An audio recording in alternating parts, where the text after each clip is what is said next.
There's a study in the UK. He said the young generation in the UK now is the least atheist generation. It's the oldest generation that is the most atheistic. The youngest generation are abandoning it. I just saw something that said church attendance among young people has quadrupled in the UK. Even in the US, there was a steady decline in church attendance up until about 4 years ago, and then it started going back up. And I've been noticing, I've been going to the same Orthodox church for years, and it's been pretty much the same people. Every now and then there was a convert. Every now and then there would be a family moving in. But otherwise, I just see the same people week in and week out for years and years and years. And the last few weeks only, suddenly the place is filled with these young guys in their 20s and 30s that I've never seen before. And I think, oh, wow, I've been reading about this online, that people are coming to the Orthodox Church, and now I see it in my own parish. Looking at my inbox, the number of testimonials that I get is telling me that amongst the conservative population of the UK, there is a definite revival. And because men tend to be more conservative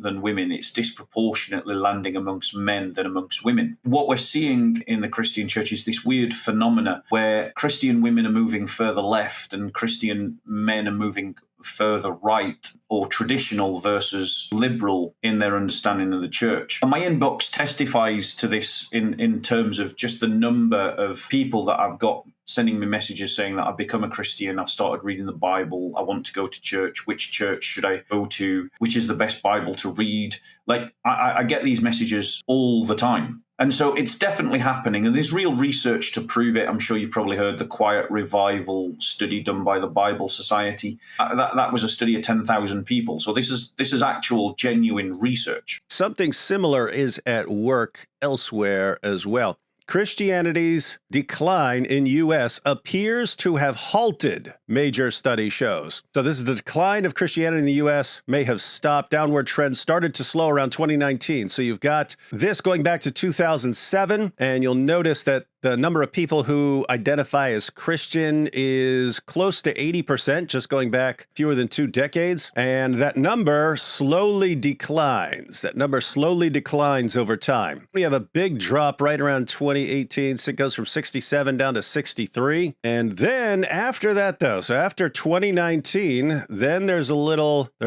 jump, and then the trend continues downward. And then for the past couple years, there's been an increase. So it bottomed out at 60% of people identifying as Christian, and then 62%, and now 63% as of 2024. Pretty interesting stuff there. And I found it interesting just because you guys had sent me your study from the UK. And even though they're talking about different reasons and so on, very similar results that I would not have expected if you had asked me what's going on. Now, I was expecting it in the future because I was expecting the sort of new atheism to be bottoming out. I started sensing it a couple of years ago when it was almost like they'd made all their predictions back in the early 2000s, and it was, hey, if we just get millions of people to leave Christianity, then we're going to become more scientific and more enlightened, and we're going to get smarter, and everything's going to get better, and the world's going to get better, and then everyone's going to see it, and then more people are going to want to become atheists because they see that atheism is doing everything better.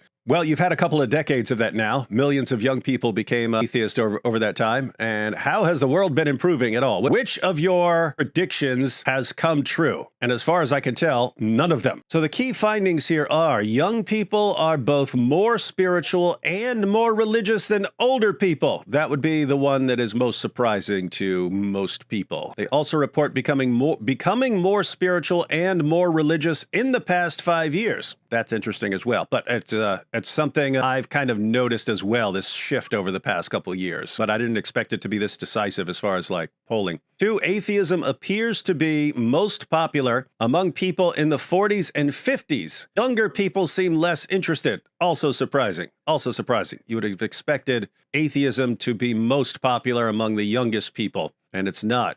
And then 3, nevertheless, Britons young and old are highly critical of religion and pessimistic about its outlook. So if you were just looking at one or two, you might be thinking, Britain's in the middle of a revival and people are becoming Christian. Not so fast, not so fast. Then, we got the sort of religious bit at the bottom there saying, Gen Z at 28%. The boomers, it's interesting that they are the least religious. That's very interesting. And, as you can see, the spiritualism is, or how spiritual you feel is something that definitely declines with age. So, I think we define spiritual as, do you feel that there's something bigger than yourself that matters in the world? That's interesting. So guys, you see as far as people who identify as religious, consider themselves religious, look, the boomers, 11%. So wow. And then, but Gen Z, so the young people, they're almost 3 times higher. If you'd asked me a couple weeks ago, before I ever saw this, what to expect, I would have kind of expected the reverse of that. Yeah.